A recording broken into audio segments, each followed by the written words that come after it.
Regulatory Review Committee meeting for Thursday, July 13th. Roll call. Jim Morrison. Yeah. Dan Ormsby. Here. And Mark Eastman's here. Item 3 on the agenda is Luann Wasson, request for contract zoning on a portion of 258 US Route 1 for the purpose of a solar farm. Ms. Wasson. Or representative. Yeah, I'll start us off.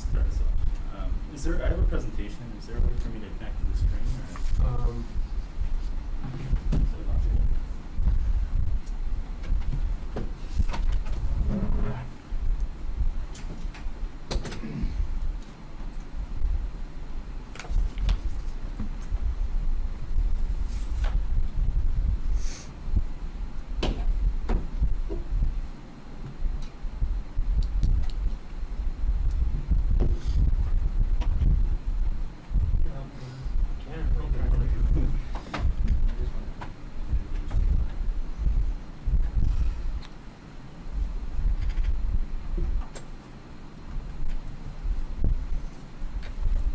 I do, yep. Thank you very much.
There we go. State your name again. Sure, yep. So I'm Greg Rosher. I'm a project developer at New Leaf Energy. I know I met some of you last year. Thank you for having us again. Let's start this from the beginning. So we're here representing Luann Wasson, owner of 258 US 1. Before I have Luann jump in and introduce us to our property, I just wanted to briefly introduce New Leaf Energy. I'm Greg Rosher. I'm a project developer. I'm joined by Holly Cancer.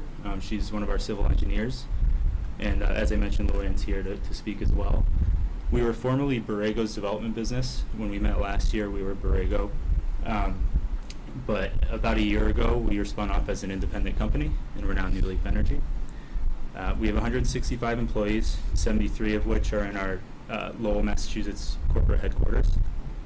We have a 43-year track record of partnering with landowners, utilities, in towns to deliver high-quality renewable energy projects. And we've been a leading national provider. Our largest markets have been Massachusetts, New York, California, Illinois, Virginia, and Maine. We've developed dozens of projects in Maine. We've completed 1.1 gigawatts of projects, and we have another 811 megawatts in development.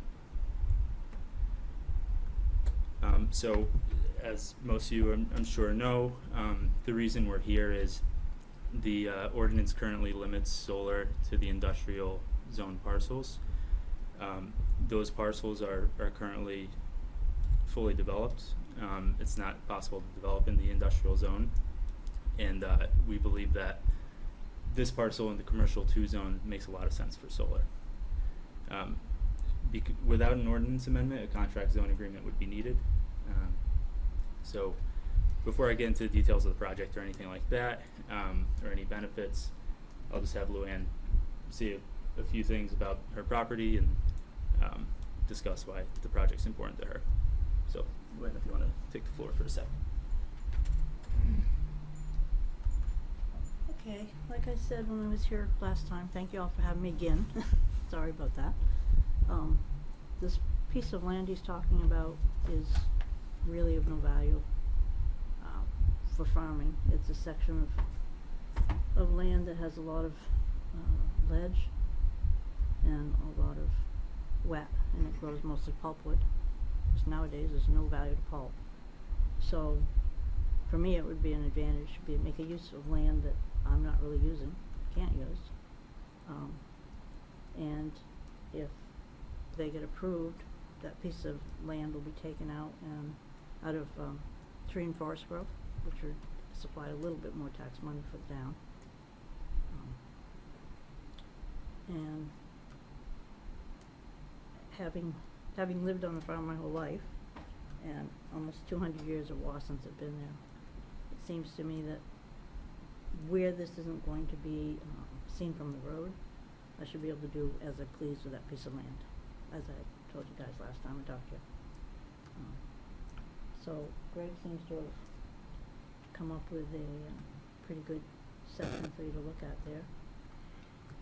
And I'll just again repeat that I feel like a piece of land that's been paid taxes on for 200 years should be allowed to go ahead and put on what I need.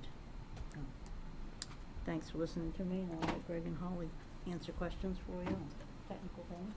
Yeah, I can talk a little bit more about the project Could you itself. zoom in on that a little bit? Yeah, I think this it's a touch next slide screen. might actually make it easier Okay. to kind of visualize where the project would be. You can see the parcel boundaries on the west and east side. The north boundary of the property is off the map. It's beyond that central main power easement. So I think the key thing to point out with this more zoomed out aerial is the project would not be visible.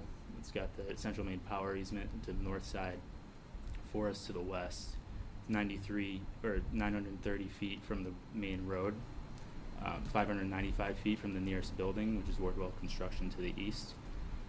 So considering that there will be a tree buffer left around all sides of the project would not be visible from any of these possible viewpoints.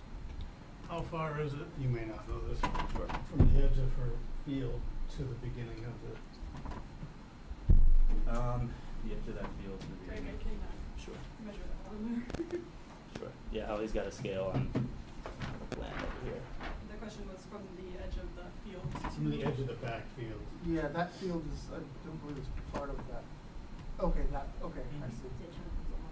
Yeah, okay. I thought you were talking about the field to the other side of it. Okay.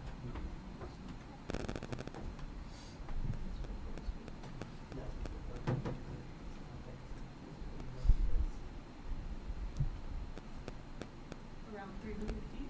300 feet? Yeah, and all of that would be left because all that's wet, and we don't want to impact forested wetland area. So all of that would be left. And Greg, is there adequate space on the grid to support that project? Yes. Yep. We actually, I had a couple slides ahead, but we got our final CMP and ISO New England approval in May of this year. Clusters, I don't know if you've been hearing about all the cluster studies that CMP has been doing, but this project made it through and requires very few upgrades to the local infrastructure. It really just requires the interconnection poles at the site. So a great site from an interconnection perspective. Any good questions for me? Can I ask a question? Sure. The state's recently made some changes to its solar policies. How does that impact this project? Sure, yeah. So they passed a bill recently that would require projects between 1 and 2 megawatts, which includes this project, 'cause it's 1.99, just under 2 megawatts, to reach commercial operation by the end of 2024. And there are some backup options if you're not able to meet that date. There's an optional procurement that you can participate in that wouldn't quite be net energy billing, but would have set rates that are a little bit lower, most likely. And there is also an opportunity to ask for an extension because these cluster studies in Maine, particularly in CMP territory, have taken a long time. There's been very significant delays from what they were originally projected to end. and the PUC has been granting approvals to go beyond that 2024 deadline. So there's many avenues here for us to get the project to operation, but we also we believe that we can get the project operating by the end of 2024.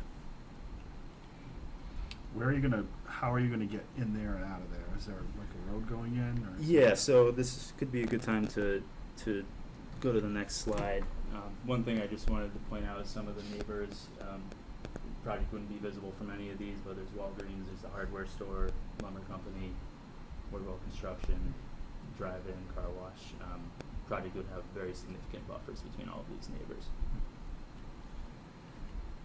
Access would be, this is kind of the north side of the project, this is the south side. Access would be on this, a little bit to the west of where Luann's home and barn are. A lot of this area is wet. This dotted area is wetland, and this stretches the stream. So we would have a stream crossing towards the front of the property, since it's very wet there, going back to where it's dry upland. And that would be okayed by the DOT to come off Route 1? Yeah, do you, So we would need to receive a driveway permit from the DOT, but Is that closed access there? Because I know further up it's closed access beyond Hammond. Yeah. Is it closed access? I don't know there, but You don't trade know winds where? beyond is. What's the shelf life of this project? the panels can last 40 or more years. Our option and lease agreement is 20 years plus 4 or 5-year options to extend, so it could go 25, 30, 35, or 40, depending what the status of the project is then. What happens after it expires to the panels? The project would be decommissioned unless there's a new lease signed and new panels are used and the project area is kind of kept the same, but otherwise it would be decommissioned, all the equipment removed from the property, and in most cases it's left as a meadow because we plant either grass seed or pollinator seed under the panels. How much maintenance is required on a array like this? So correct me if I'm wrong, Holly, but these projects only require 2 or 3 visits a year for mowing typically. And who does that visiting? Would that be you coming to? It would be your somebody company? hired by the company. For this project, we want to try, and for most projects, we want to try to use local contractors where we can. So we would hire somebody, ideally local, to come and do that work. And do you retain ownership of this for the duration? So once the project's fully baked, fully developed, and shovel ready, we do finance and sell the project to a long-term owner. It's a pretty typical business model in our industry.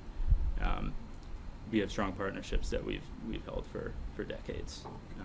So you don't have this sold yet then? No, not until the project's fully permitted. We have all of our interconnection approvals at this point. We need to make sure that all our I's are dotted and T's are crossed. But permitting is the main thing that's remaining for this project. So if it doesn't get done by 24, does that cancel the project? It doesn't cancel it. There's avenues where we would be able to get approved to operate in 2025 as well. That could either be by being granted an extension from the PUC, which other projects have been successful in doing by citing cluster study delays from CMP, or there's another separate procurement that the project could fall under. But with the state of politics and how all of this net energy is going around, there's a possibility that it may not get granted though, correct? You gotta say yes. I mean, there is Yeah, I mean, possibility. the PUC has discretion when you submit an advisory ruling to them. In pretty much exactly the same type of situation, they've approved extensions beyond the 2024 deadline, though. So this is basically a little more, if I'm looking at a scale right, Mhm. quarter mile long or so. The access road. No, the array of panels. Oh, quarter mile. it's about 13.5 acres. 14 and a half.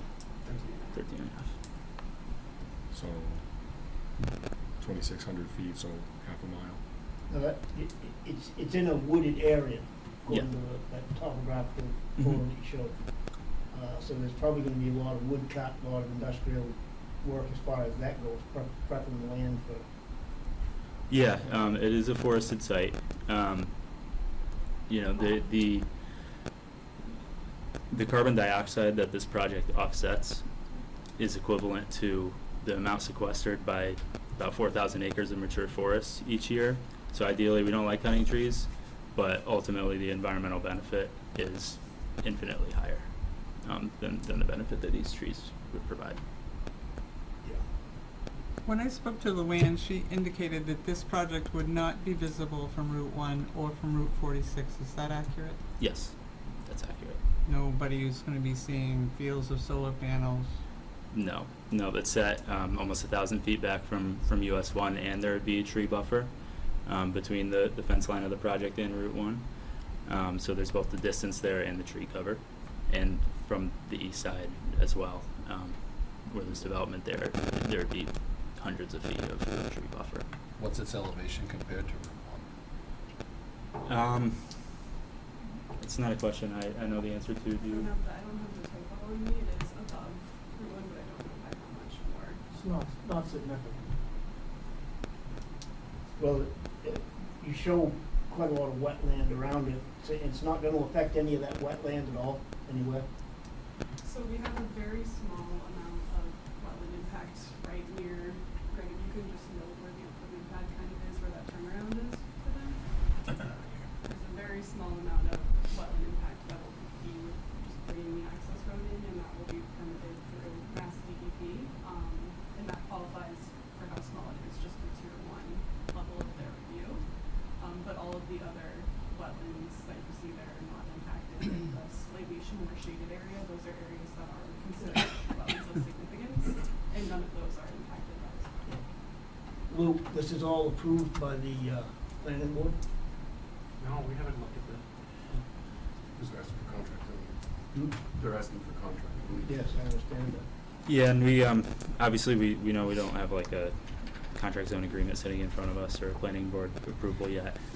So at this stage, what we're really requesting and interested in hearing is whatever willingness there is to approve of a contract zone agreement ultimately after reaching or arriving at an acceptable project with the planning board.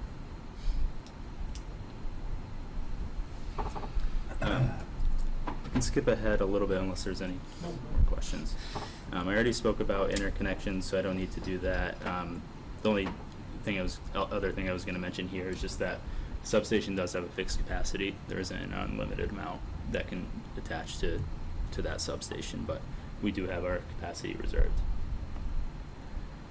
I spoke about one of these benefits before, but just environmental benefits. The project would generate 4.75 million kilowatt hours of clean electricity annually. Carbon dioxide equivalent of that for avoiding fossil fuels is 3,500 metric tons annually.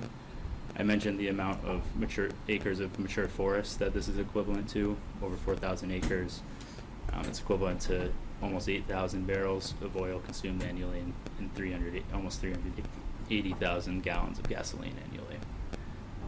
The project could power 719 main homes with clean electricity, and there are no hazardous materials and minimal long-term impacts on the land.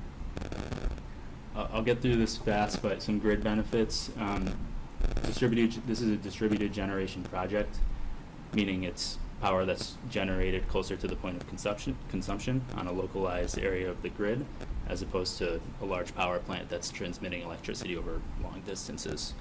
So that helps to reduce transmission losses and results in a more efficient system, reduces strain on the grid and the need for costly infrastructure upgrades, and it enhances grid stability and reduces the risk of blackouts.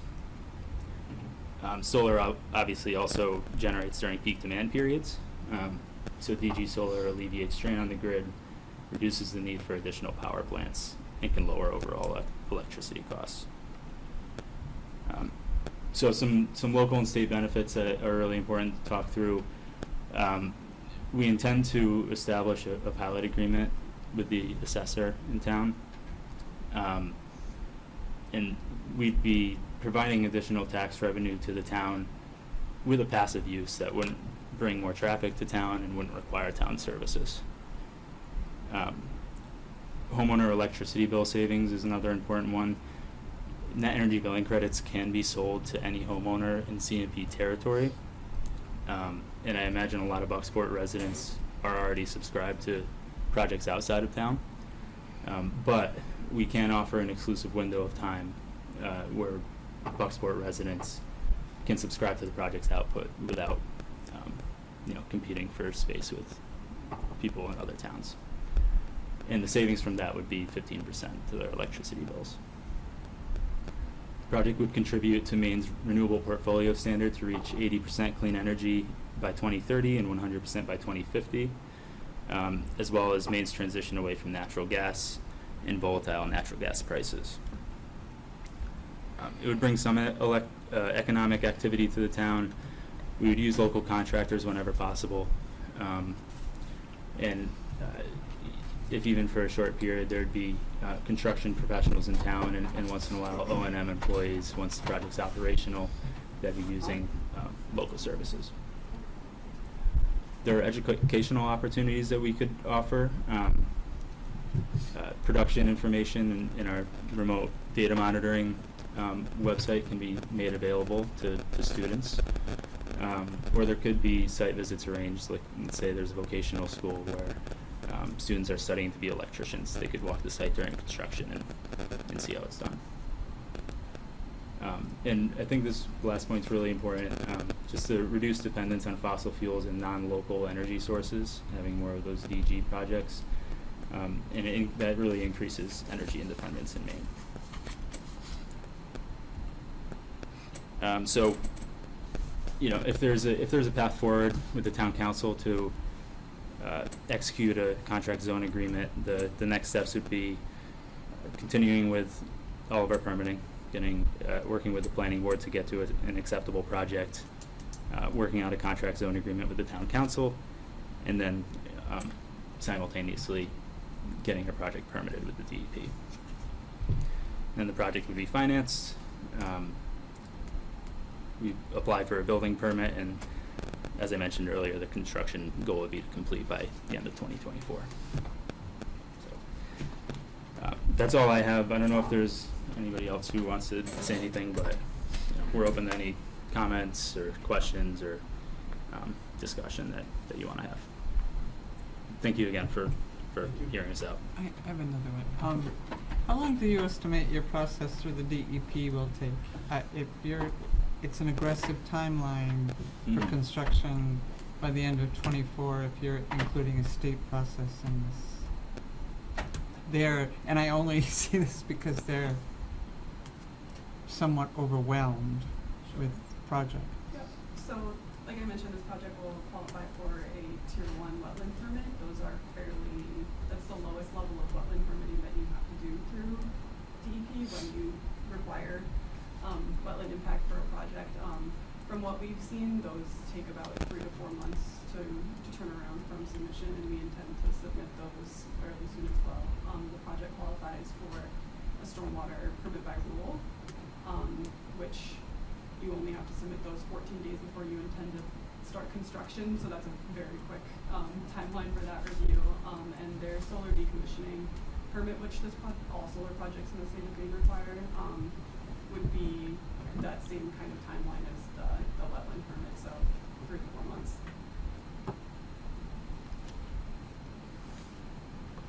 Any more comments from the committee? I'll say, one thing, if we do a contract zone here, we could have a line out the door. It would be better to look at an ordinance for solar outside of just industrial, develop an ordinance with some thought, as opposed to just leaving it industrial. That's just my thought. I get super torn on these.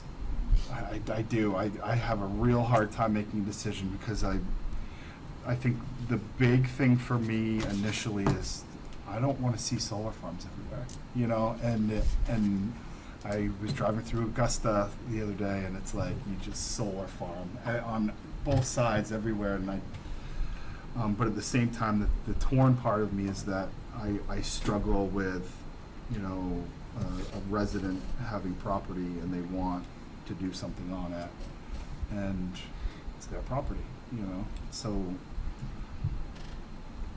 I do like the part where we can't see it from the street.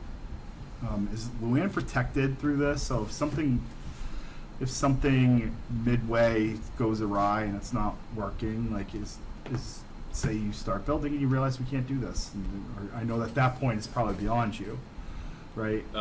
Yeah, I mean, at that point, the project's gonna happen, if they're partly through construction. But yeah, certainly Luann's protected on all fronts. If the lease expires or whatever, Yep. And the project's in the ground, it needs to be ripped up. Is really what it comes down to. I didn't want to take away from your point either, but that's No, fine. no. Yep. I'm not on the committee, but I know we want to generally keep it all the same right across the board for but solar is something that I think each scenario is absolutely different than the last, so